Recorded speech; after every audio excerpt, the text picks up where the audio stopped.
It's Toki time! That's right, it is time to enjoy the Toki whiskey from Suntory in this week's review. Welcome back to the channel. I'm Matt, I'm the whiskey nerd. I'm Rose and I'm the whiskey noob. And like we said, we're looking at the Suntory Toki whiskey. And Rose, you might tell us, what does Toki actually mean in Japanese? So Toki means time, essentially. So we know that some of the Suntory whiskeys kind of have their own little meaning, would you say? Yeah. And so this is time. So I wonder if it's transporting you back into a particular time when this is supposed to represent, or do you have any ideas? Or it could be maybe a specific moment in time, it's time to enjoy whiskey, because this one it's quite light. Okay. And they do make a lot of highballs in Japan. Ooh, I love the highballs. With this, if you want to see a Japanese highball recipe, check back in on Friday, because I'll have a recipe for a Japanese highball with this whiskey. But highballs are massive in Japan. So big, and they're so tasty. Yeah, if you go out to a restaurant, we lived in Japan, as you can probably tell from the little thing up there. We lived in Japan for a few years, and if you go to a lot of restaurants, especially kind of barbecue restaurants, just kind of casual restaurants, they will even have highballs fully on tap. Yeah. Yeah, so you can just say, oh, I'd like a highball, and they'll just pour you out a highball and bring it to you. So it's something that you drink a lot of, because it's not high in alcohol. No, and it's fun with friends. And it's fun with friends. It's something that is very easy to drink and very easy to enjoy. Yeah. So I think it's time you tell us what's so special about this whiskey. Yeah, so a lot of the Suntory whiskeys, if you see them, you'll get individual expressions from the different distilleries, from the Chita Distillery, the Yamazaki Distillery, the Hakushu Distillery. If you want to see reviews of those individual expressions, I'll put links down below, maybe a link up there. We've reviewed the other ones, and this is a blend of components from those three different distilleries. Oh. Yeah, so the Yamazaki Distillery is a nice kind of fruity, kind of malty whiskey. Generally is their style of whiskey. The Hakushu, maybe lightly peated, a little bit of smoke coming through. The Chita Distillery makes a lot of grain whiskey, so it's a blend of all three of those. I'm guessing it's going to be higher on the kind of grain whiskey from the Chita, because this is one of Suntory's kind of cheaper whiskeys. Okay. Yeah, because the Hibiki Harmony, which we've reviewed as well, which was really nice, it's also a blend of whiskeys from the different distilleries, but that's definitely a higher end whiskey. This is more the low end, where you might use it in a highball. I wonder if they decided to put it all together in here. Would it be fair to say it's an intro whiskey, maybe? It's probably an intro whiskey. So maybe it was their first introduction to the other whiskeys, and he thought it was about time to put it all together. There might be a lot of time. To think back to the time of when he tried each of them. Yes, I think it's time we cool it with the puns. I think it's time we just go in for the nose. Let's do this. It's immediately fruity on the nose. It's quite a little bit of apple, maybe. Yeah, because it's a light, but maybe slightly tart. Yeah. Like a green apple. Yeah, a green apple. Definitely there. It's quite, there's a fair bit of vanilla in here. They don't say. They don't say what. Oh, sorry. It also comes in at 43% alcohol by volume. They don't say what casks it was aged in. I'm guessing it's going to be majority ex-bourbon, because there's a lot of... Ooh, that would make sense. A lot of sugary, vanilla notes coming through. I feel like I can taste it. I'm tasting a green apple that was not necessarily a caramel apple you get at Halloween, but I feel when I'm smelling it, I can visualize me tasting it. Yeah. Are you getting any of the smoke? So this, as I said, part of the blend was the Hakushu whiskey, which is a little bit of smoke. Now there might only be a small amount in there. Maybe the lightest hint of a smoky apple. Yeah, not proper peaty smoke. Oh gosh, no, I don't get that. A little bit of earthy. There might be something earthy, smoky, just in the background.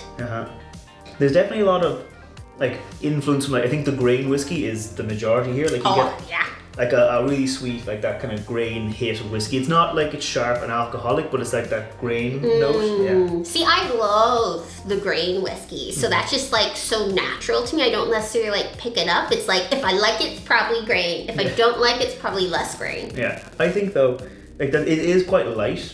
Yes. It's not a massive hit of any particular flavor. A lot of nice light flavors, but I think we go in for the palate. If you're going through a field of flowers. Yeah, do you want to go in for the palate? Yes. I think it's time.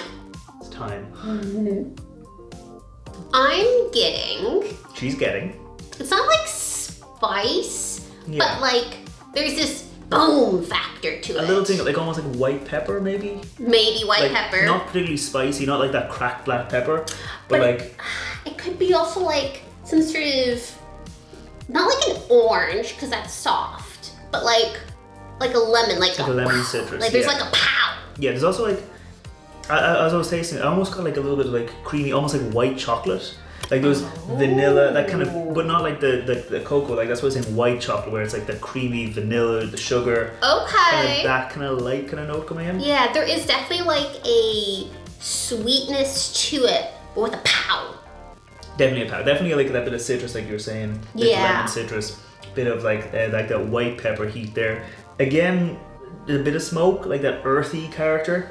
Not a huge amount of like smoke. Like already I can tell the finish. Yeah. It's quite short. It's quite short. Oh yeah, I forgot about the finish entirely. We'll go for the finish in a minute, but like on the palate, it's quite like a bit of white grape maybe. Yes, I can see the white grape because it kind of flows in from like that green apple, you know, like the lighter fruit taste. Yeah. If I'm being honest. If she's being honest. And 2024 is a year Of honesty. Honesty for whiskey.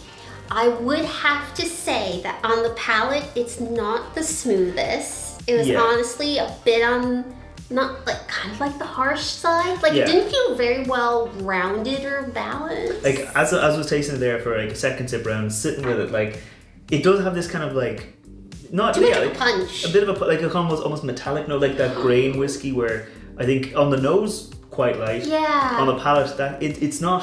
See, I love grain whiskeys, but Yeah. something happened I don't like. Yeah, like I think that might be also why they use it in highballs a lot, because it is. Because you can water it down but still get flavor, maybe. Yeah, you still get like those kind of light flavors, but then like that harshness might be diluted down a bit. Coming in at 43%. Yeah. It's not super strong, so I wouldn't really expect that harshness to be there. Yeah. But there is a little bit of like a sharp character there. Yeah. So maybe it's not. I suppose it's exactly as you said, better for highballs, but it might not be like I'm gonna pour myself some Toki. It might not be time for the Toki unless you're having a highball. How many more time puns can she get in there? A lot. A lot. Let's see. Well, I think we'll go in for the finish, even though we know it's quite short. Yeah. And then kind of give final thoughts. Okay, finish time. So, I think on the finish, like we said, it's quite short. Where is it? Like the finish does fall off. Like again, a lot of Japanese whiskeys I think have that kind of character where the finish, maybe coming in at 43%, it kind of means there's no real length in the finish. I'd expect more even from a 43%. That was the kind of finish I thought, like a 40. Like there's a little bit of like a little bit of oak, maybe a little bit of that earthy kind of note lingering on. The smidgen I got, I thought was actually quite nice. Like the nose and the finish. Yeah, it definitely dip in the palate, and when you get up to maybe as those notes kind of fade off pretty quickly, like those sharp notes, they do fade off. Yeah. A little bit of oak, a little bit of earthy character, a little touch of sweetness, but really it's very light. It's very, not much to write home. Not much to write home, but so it's basically just the nose and the palate on this whiskey, and then the finish is just, this is there. Might need to just go in straight for the highball. Straight for the highball. Before we give our final thoughts on this whiskey, if you're new here, scroll down, hit that thumbs up button, hit that subscribe button. We put out whiskey reviews on Wednesdays. We put out cocktail recipes, like we said, featuring whiskey on Fridays. If you want to see those, make sure you hit subscribe. But now, Rose, what did you think overall? The overall experience of this whiskey. We know the nose is quite nice, the palate's a little bit less, but overall, what do you think? For me, For you. overall, It's time for judgment. it's time for judgment. Rose judgment time. And I wouldn't drink it by itself. Yeah. It's not for me. I wouldn't even call it in like a intro whiskey. I'm taking that statement back. I think it's put in a cocktail whiskey. I think, yeah. I have used this in cocktails before. It works quite well because it gives you that whiskey hit and the kind of the specific Japanese note of like lighter, sweeter notes. Yeah. That kind of do balance with like lighter flavors in some cocktails. Yeah. But definitely not the kind of whiskey you'd immediately just go for drinking. It's definitely something you'd mix in, especially for like highballs or those kind of lighter flavors where there's nothing, like you're not using like a lot of citrus, you're not using a lot of other flavors that would overpower it because like you said it's quite light, but like something like the highball where you're just kind of diluting it down, adding maybe... And highballs are lovely. We love them. They are great. Just not, we just wouldn't have this by itself. Or as an intro whiskey. Yeah. So I think that's pretty much all there is to say about this whiskey. It's quite light, quite unexciting, but based on how many times you mentioned wanting a highball, I think I'm going to pour you a highball with that whiskey. Yeah, I think it's long overdue, or perhaps time for a highball. We've got one last pun in there. And like we said, if you want to see more reviews, hit that subscribe, and we will see you next time. Sláinte. Bye bye.